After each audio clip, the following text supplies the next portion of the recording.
Bismillahirrahmanirrahim. Assalamualaikum warahmatullahi wabarakatuh. Saya Muhammad Imanuddin Muhammad Tarikh sebagai pembentang pertama. Dan saya Muhammad Syarif Afiq bin Muhammadudin sebagai pembentang kedua. Saya Muhammad bin Azman sebagai pembentang ketiga. Dan hari ini kami akan membentang mengenai miras. Yang pertama, mari kita tengok konsep miras itu sendiri. Dari segi pengertian ialah pusaka ataupun tinggalan si mati. Iaitu apa yang dikatakan sini, apa yang ditinggalkan oleh orang yang telah meninggal. Istilah dia barang yang ditinggalkan si mati dan hak-hak yang berhak dimiliki waris. Ilmu yang membicarakan tentang waris-waris yang berhak terhadap harta pusaka dan kadar wajib bagi setiap waris yang berhak itulah. Nak katakan miras ni sebenarnya dia bukan pusaka tapi sebenarnya ilmu di mana kita nak bahagikan harta pusaka. Tu kita kena mindset dalam kepala otak kita yang miras ni adalah ilmu sebenarnya. Dan ini ialah dalil persyariatan miras adalah berdasarkan firman Allah dalam surah An-Nisa ayat 11. Maksud dia, Allah perintahkan kamu mengenai pembagian harta pusaka untuk anak-anak kamu, iaitu bahagian seorang anak lelaki menyamai bahagian. Inilah punya persyariatan di mana perlu untuk kita membahagikan harta pusaka kita kepada orang yang mewarisi kita. Dan ini merupakan hikmah miras. Yang pertama ialah untuk menyampaikan hak. Sebab apa untuk menyampaikan hak? Sebab ini bukan kita saja nak bagi harta ni, bagilah kat dia. Sebab ini sebenarnya telah disyariatkan oleh Allah sendiri. Syariat bahawa kita kena kata apa, selesaikan harta-harta pusaka, harta-harta yang ada yang telah ditinggalkan oleh mati. Yang kedua, untuk menjamin kehidupan ahli waris. Di mana katakan dia punya pewaris itu ada golongan yang kata susah. Jadi bila ada harta ni boleh diwarisi pada pewaris ni, jadi dapatlah bantu sedikit mengenai kehidupan dia, untuk mengekalkan harta dalam keluarga. Inilah bila ada harta, bila ada miras ni, iaitu ilmu mengenai pembahagian harta pusaka. Jadi kalau kita tengok bila macam mana keadaan dia, bila dia ada anak lelaki saja, bila dia ada itu nak katakan bahawa pembahagian harta tu dia kekal duduk dalam keluarga dia, taklah terus kepada apa kata baitul mal, terus kita bagi kepada baitul mal. Jadi kita akan tengok. Yang terakhir ialah untuk mengeratkan hubungan kekeluargaan. Ialah bila adik-beradik ramai, jadi bahagian tu kena secara adil lah, kena sama rata. Sebab tu adanya miras ni, ilmu tentang mengenai pembahagian harta pusaka ni. Seterusnya, ini merupakan hak mewarisi dia. Siapa yang berhak untuk dapat harta pusaka ni? Yang pertama, pertanyaan darah dari segi bapa, ibu, anak lelaki dan anak perempuan. Ialah itulah orang kata apa, keluarga dia, keluarga. Yang kedua, dari segi perkahwinan yang sah menurut Islam. Dah perkahwinan. Yang ini ketiga, jika tiada waris, harta si mati akan diserahkan kepada baitul mal, iaitu sebuah institusi Islam. Jadi ini antara yang berhak untuk mendapatkan ataupun mewarisi harta pusaka yang ditinggalkan. Ini syarat-syarat dapat pusaka. Yang pertama, yakin mati mewaris, iaitu orang yang meninggalkan harta mesti yakin bahawa orang yang meninggalkan pusaka itu memang kita tahu, memang didesahkan dia meninggal, dia mati, ataupun kita boleh buktikan dengan surat doktor yang mengesahkan. Sebab apa? Sebab harta pusaka ni dia diwarisi selepas dia meninggal, dia mati. Kalau dia hidup lagi, dia tak jadi harta pusaka, dia jadi sedekah. Jadi itu hibah. Yalah. Yang kedua, yakin hidup waris. Yakin hidup waris selepas kematian mewaris, iaitu orang yang berhak menerima pusaka masih hidup walaupun sekejap. Yang tadi orang yang nak memberi waris, mewaris. Yang first dia mesti meninggal, dan yang orang yang nak terima harta pusaka ni mestilah hidup. Takkan kalau dia dah mati buat apa kita bagi harta kat dia? Macam tak ada manfaat, tak ada guna. Bukan dia boleh teruskan hidup pun. Baik, kita bagi kepada orang yang hidup. Yang ketiga, tiada halangan pewarisan, sama ada dengan sebab pembunuhan, bela agama ataupun perwaan. Ini nak dapatkan harta tu mestilah dengan tiada halangan lah. Antara halangan-halangan dia dia ni pembunuhan, berlainan agama ataupun perhambaan. Sebab apa dah kita tengok. Okey, seterusnya. Okey, sebab-sebab yang menghalang daripada mendapat pusaka. Okey, yang pertama sebab pembunuhan. Yang ni pun ada ulama yang mengatakan memang dengan bunuh contoh macam mana harta pusaka dia dapatkan kepada anak dia ataupun isteri dia. Jadi bukan kata pembunuhan ni okey, bapak dia ni bukan kawan bapak dia yang datang bunuh dia. Bukan itu. Anak-anak dia ni. Anak-anak dia ni yang bunuhkan. Sebab apa? Sebab nak harta. Tak boleh gitu sebab pembunuhan. Okey, yang kedua ialah berlainan agama. Berlainan agama ni bukanlah katakan Islam dengan agama lain. Itu memang tak boleh. Tapi antara Nasrani dan apa? Antara contoh dalam waris tu semua Islam. Seorang tu pergi keluar Islam, dia tak boleh dapat walaupun. Itulah nak kata berlainan agama. Dan yang terakhir ialah sebab perhambaan. Perhambaan ni sebab apa? Sebab segala harta hamba ni dia adalah milik tuan dia. Jadi kalau katakan hamba tu dapat harta pusaka, jadi tuan dia berhaklah untuk ambil duit tu. Sebab hamba ni milik tuan dia. Gitu. Sebab tu hamba tak boleh dapat harta pusaka, tak boleh mewarisi harta pusaka. Okey, seterusnya saya serahkan kepada saudara Syarif. Okey, silakan. Saya beriman. Saya teruskan dengan cara pembahagian harta pusaka. Dan dia terbagi kepada dua, iaitu ashabul furud dan juga ashabah. Jadi mari kita kenal siapa itu ashabul furud. Ashabul furud ini orang yang mewarisi harta mengikut yang telah ditetapkan oleh syarak. Contohnya mereka terdiri daripada isteri, suami, ibu, nenek, bapa, datuk, anak perempuan, cucu perempuan, saudara perempuan kandung, saudara perempuan sebapa dan saudara perempuan seibu.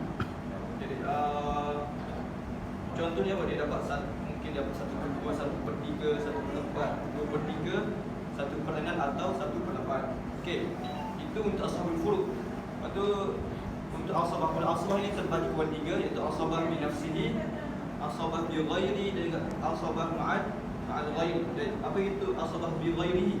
Bi nafsihi. Ashabah bi nafsihi adalah pembagian pusaka dengan jalan untuk menghabiskan semua harta harta orang si mati, yang orang lelaki tidak bersebab atau berserta orang lain. Mereka terdiri daripada 12 orang lelaki, iaitu bapa, datuk, anak lelaki, cucu lelaki, anak lelaki, saudara lelaki kandung, saudara lelaki sebapa, anak lelaki saudara lelaki kandung, anak lelaki saudara lelaki sebapa, bapa saudara sebapa, anak lelaki banyak sungguh. Okey. Ashabah bi ghairi pula. Ashabah bi ghairi ni untuk perempuan dengan untuk harta ini dia bagi kepada perempuan yang terdiri dan yang dengan sebab ada orang lelaki lain. Contoh dia terdiri daripada 4 orang, iaitu anak perempuan atau lelaki, cucu perempuan atau lelaki, saudara kandung perempuan atau lelaki, saudara sebapa atau lelaki perempuan. Dan yang terakhir adalah ashabah ma'al ghaib. Jadi terdiri daripada 2 orang saja, iaitu 2 orang perempuan, iaitu saudara perempuan kandung dan saudara perempuan sebapa. Yang ini berkongsi dengan anak atau cucu perempuan. Okey, yang ni kita tengok ahli-ahli waris daripada pihak lelaki. Ada berapa? 15 semua. Ada 15 kita boleh tengok anak lelaki 3 dah kepada hamba sahaya. Okey, terus ini adalah qadar pembahagian. Okey. Yang pertama untuk suami. Jadi bagi suami yang tiada anak ataupun tiada cucu daripada anak lelaki, maka dia memperolehi 1/2. Qadarnya 1/2. Manakala bagi yang mempunyai anak dan mempunyai cucu daripada anak lelaki, dia memperolehi 1/4. Okey. Itu untuk suami. Maka untuk isteri pula, bagi yang tiada anak dan tiada cucu daripada anak lelaki, mereka memperolehi 1/4. Bagi yang ada anak pula, bagi yang ada anak dengan cucu ni 1/8. Okey, yang ketiga, bapa.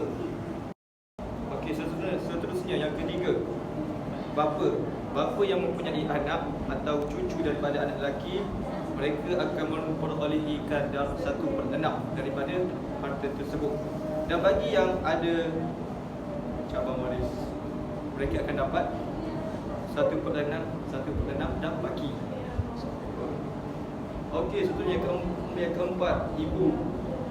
Ibu yang ada anak, cucu daripada anak lelaki, adik, beradik, seibu sebapa,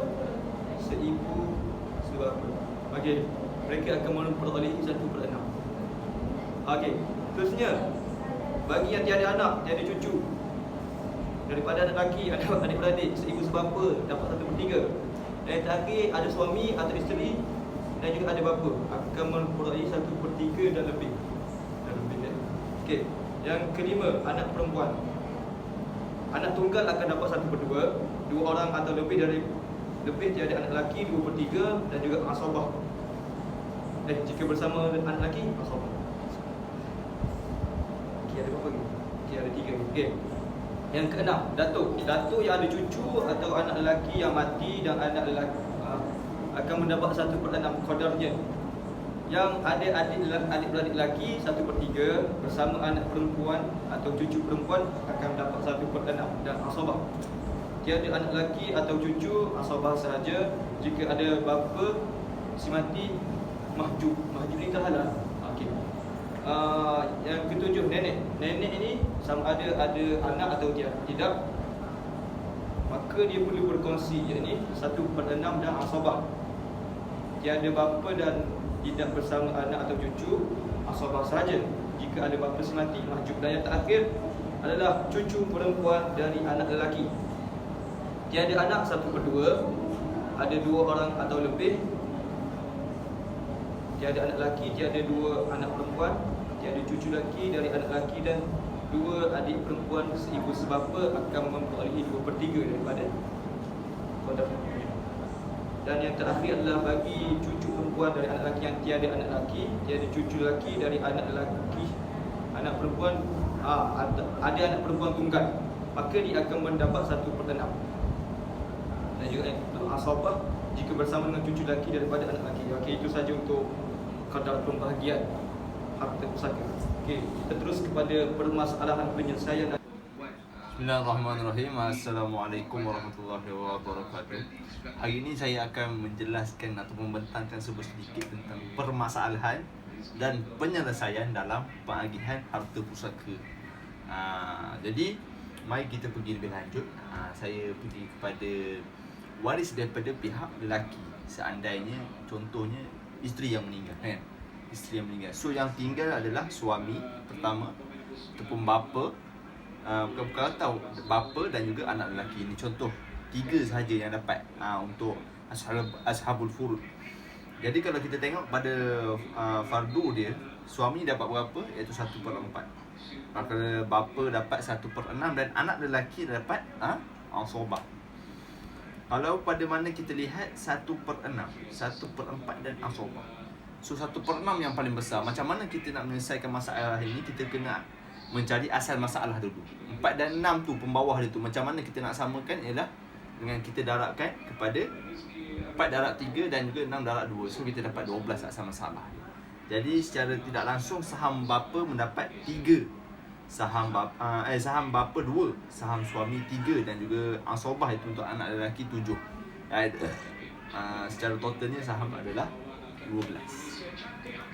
Seterusnya kita pergi pula untuk yang jenis waris dari pihak perempuan. Seandainya matinya seorang suami dan tinggalnya adalah isteri, ibu, anak perempuan, cucu perempuan daripada anak lelaki dan juga saudara perempuan seibu sebapa. Kita tengok anak perempuan, kalau dia ada seorang saja dia akan dapat separuh, iaitu 1/2. Manakala isteri dapat 1/8 dan ibu dapat 1/6. Kalau cucu daripada anak lelaki dapat 1/6 dan asabah iaitu lebihan dapat kepada saudara perempuan seibu sebapa. Dan asal masalahnya adalah 24. Kerana apa? Isteri 1/8. So untuk menyamakan pembawah, dia besarkan lagi, iaitu 8 darab 3 dapat 24. So bila kita tengok secara total, anak perempuan akan dapat 12, cucu perempuan akan dapat 4, ibu akan dapat 4, isteri dapat 3 dan asobah dapat 1. Dan semua sekali ada 24. Kemudian kita pergi kepada asobah bil ghairi. Kalau asobah ni kita terbahagi kepada 3, iaitu asobah apa ni orang cakap, asobah bil ghairi ma'a ghairihi. Itu kita ada asobah dia lah. Dan asobah nasabiyah ada 3, ma'a ghairi, bil ghairi dan asobah bi nafsihi. So kita tengok satu-satu dulu. Okey, asobah bil ghairihi, bil ghairi. Apa maksud asobah bil ghairi ni? Asobah bil ghairi maksud dia adalah pembahagian pusaka dengan jalan menghabiskan semua harta ataupun pengambilan semua baki untuk semua perempuan dengan sebab adanya lelaki lain. Terdiri daripada 4 orang, iaitu contoh anak perempuan atau lelaki, lepas tu ada cucu perempuan atau lelaki, kemudian ada saudara kandung perempuan atau lelaki, saudara sebapa atau lelaki, dan juga ada lelaki atau perempuan, saudara perempuan, maafkan saya. Itu untuk asobah bil ghairi.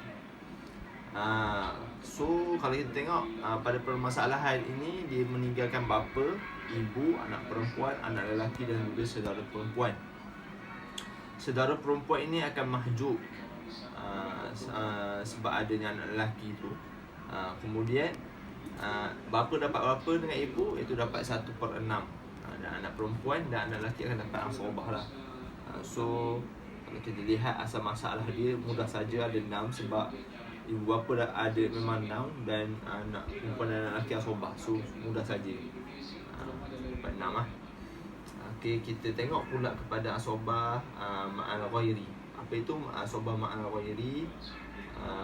Itu pembahagian pusaka dengan jalan menghabiskan semua harta atau mengambil semua sisa untuk menyelesaikan untuk sekalian orang perempuan sebab berserta orang perempuan lain. Terdiri daripada 2 orang perempuan, iaitu saudara perempuan kandung dan saudara perempuan sebapa, itu berkongsi dengan anak atau cucu perempuan. Sebab dia berkongsi. So dibagi masalah dengan adanya suami, saudara lelaki seibu, kemudian saudara lelaki syakik dan juga saudara perempuan syakikah. Kalau tengok saudara lelaki syakik dan juga saudara perempuan syakikah ni dapat asobah. Saudara lelaki seibu dapat 1/6 dan suami dapat 1/2. Bila 1/6, 1/2, so dia jadi mudah, senang saja. 2 boleh jadi 6. So kita ambil asal masalah 6. Suami dapat 3, saudara lelaki seibu dapat 1 dan asobah 4, dapat 2 sahaja. Macam saya cakap tadi, pembahagian asobah ni dia ada 2, iaitu asobah nasabiyah, iaitu kerana nasab. Asobah nasabiyah adalah asobah kerana memerdekakan hamba, iaitu tuan yang mempunyai memerdekakan hamba yang tidak mempunyai waris harta hamba yang dimerdekai jika hamba tersebut tidak mempunyai waris. Kemudian kita pergi pula kepada permasalahan faraid. Okey, mari sini. Tengok Okey, ini salah satu contoh permasalahan faraid, iaitu si mati meninggalkan wang sebanyak 300,000. Dan ini secara mudah lah, iaitu ada isteri, anak perempuan dan juga baitul mal. Isteri ada 1/8 dan anak perempuan ada 1/2. Jadi asal masalah 8. Okey, kita tengok mudah dan juga baki ada 3 untuk diberi kepada baitul mal. Ini asal masalah aul pula, iaitu lebih ataupun kurang. Aul pada bahasa adalah bermakna antaranya ialah terangkat, tertinggi dan zalim. Awal pada istilah ilmu faraid ialah penambahan pada asal masalah dan pengurangan saham ahli furud pada fardunya. Aul berlaku pada masalah 6, 12 dan juga 24 sahaja. Ini kita tengok AUL 27 lah contohnya. Dia meninggalkan 55,000. Kemudian tengok isteri ada, 2 anak perempuan ada, ibu dan juga bapa. Asal masalah sebenarnya 24, tapi sebab dia AUL dan dia lebih, kan cakap tadi ada lebih dan ada kurang, so dia lebih 3, so jadi AUL 27. So boleh tengok cara dia darab tu macam mana. Kita tengok cara dia selesaikan masalah. Tak akan dapat 55,000. Mudah saja cara dia. Seterusnya musyarakah. Itu dikenali sebagai nama himariyah yang berlaku apabila bersekutunya antara saudara-saudara seibu sebapa dengan saudara seibu sebapa dan saudara seibu pada satu fardu di dalam satu masalah yang dinamakan musyarakah. Ini sebabnya berhimpun dua benda ni saudara. Asal masalah dia jadi macam mana? Ibu 1/6, suami 1/2, saudara seibu sebapa 1/3 dan asobah. Kita tengok asobah tak dapat apa-apa. Padahalnya saudara seibu, nak bezakan dengan saudara seibu sebapa lagi kuat berbanding dengan seibu. So ini masa zaman sahabat tu berlaku sekali lagi dalam kes faraid. Itu Sayyidina Umar al-Khattab. Jadi dia telah menghukumkan saudara sebapa tidak dapat pusaka kerana tidak ada baki. Kemudian kes tersebut berlaku lagi dan dia telah menghukum saudara seibu sebapa berkongsi 1/3 bahagian oleh 1/3 bahagian. Oleh itu penyelesaian kes ini seperti berikut. Tengok itu. Dia bagi 1/3. Tak bagi dah macam tadi. Tak asobah. Dia tak bagi. Kalau tak dapat apa-apa. So dapatlah saudara seibu sebapa dapat 2. Walaupun adik-beradik seibu tu dapat 4 kan. Tapi 4 tu kan bagi 2. Macam gitu. Wallahu alam. Sebarang kekeliruan maafkan daripada kami. Semoga mendapat manfaat daripada pembincangan kami. Assalamualaikum.